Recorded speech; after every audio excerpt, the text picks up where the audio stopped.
قرآن کریم نے پہلے ہی شروع میں ذالکل کتاب کہا تھا. اس کو کتاب دنیا کی کوئی کتاب ایسی ہے کہ جس کی زبان آپ نہ جانتے ہوں اور کتاب پڑھتے چلے جاتے ہوں؟ کوئی کتاب آپ بتا دیجیے.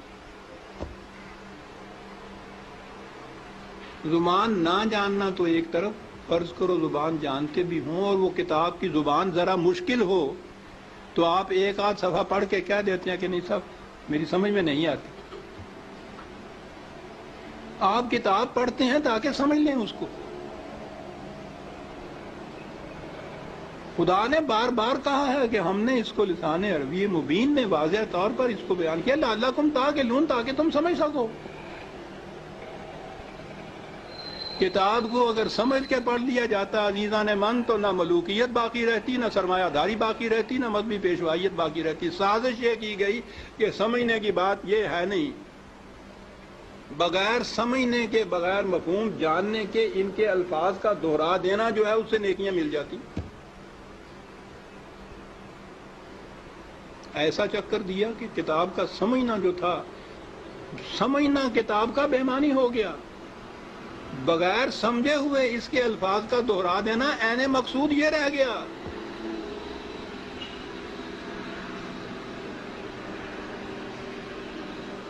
اعلیٰ سے اعلیٰ درجے کی کسی طبیب، حکیم کی، فلاسفر کی نسخوں کی کتاب، ہر مرض کا نسخہ جہاں لکھا ہو اس کے اندر آپ اس کو سمجھے نہیں اس زبان کو، اور وہ نسخے زبانی یاد کر لیں اور صبح اٹھ کے ان کو نسخوں کو رٹتے رہیں، شام تک بولتے رہیں. کچھ پتہ نہ ہو آپ کو کہ سونف کسے کہتے ہیں، ترنجبین کیا ہوتی ہے، اور پڑھتے چلیں. کیا مرض کی شفا مل جائے گی اس طرح سے؟ اس کتاب کا مصرف مقصد پورا ہو جائے گا؟ میں نے کہا ہے ابھی کہ ہے کوئی دنیا میں اور کتاب جس کے ساتھ یہ کچھ آپ کرتے ہوں؟ عزیزان من، اس کتاب عظیم نے کیا لیا ہے کہ ہم اس کے ساتھ یہ کرتے جو کسی کتاب کے ساتھ نہیں کرتے. یہ سب اس لیے کہ یہ سمجھ میں نہ آ جائے کہیں، ہو نہ جائے آشکارا شرع پیغمبر کہیں. یہ آج ہی کی سازش نہیں ہے، شروع سے چلی آ رہی ہے. یہ لگا دو اس لائن کے اوپر کہ دہراتے جاؤ اس کو ساتھ بغیر سمجھے. نہ وہ آگے جو امام کھڑا ہوتا ہے حافظ، اس کو پتا ہوتا ہے میں کیا لفظ دہرا رہا ہوں، نہ یہ سننے والوں کو پتا ہوتا ہے کہ یہ الفاظ کیا معنی رکھتے ہیں. دونوں ہی مطمئن ہوتے ہیں کہ ثواب حاصل ہوتا ہے اس سے.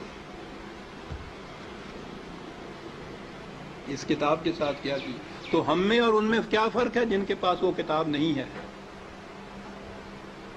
فرق یہ ہے کہ ہم دوہرے مجرم ہیں. ہے بھی کتاب، اور کتاب کو اتنا، اس کو پڑھنا تو کہیں گے نہیں، پڑھنا تو پھر بھی وہ ناظرہ پڑھا جاتا ہے جو دہراتے ہیں.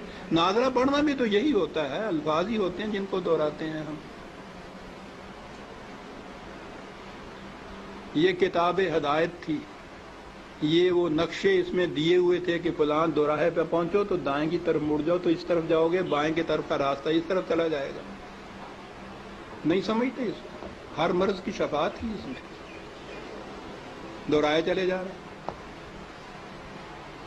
یہ ایک پورا ریلا حفاظ جسے کہتے ہیں، صرف حفظ کیا ہوا، کچھ معنی نہیں جانتے. اسی میں وہ پھر قاری آ جاتے ہیں، حفظ بھی کیا ہے، پڑھتے بھی ہیں، پھر قرأت کے ساتھ گا گا کے پڑھا جاتا ہے. اس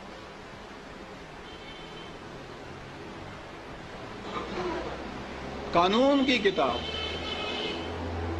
گا کے پڑھنے کی.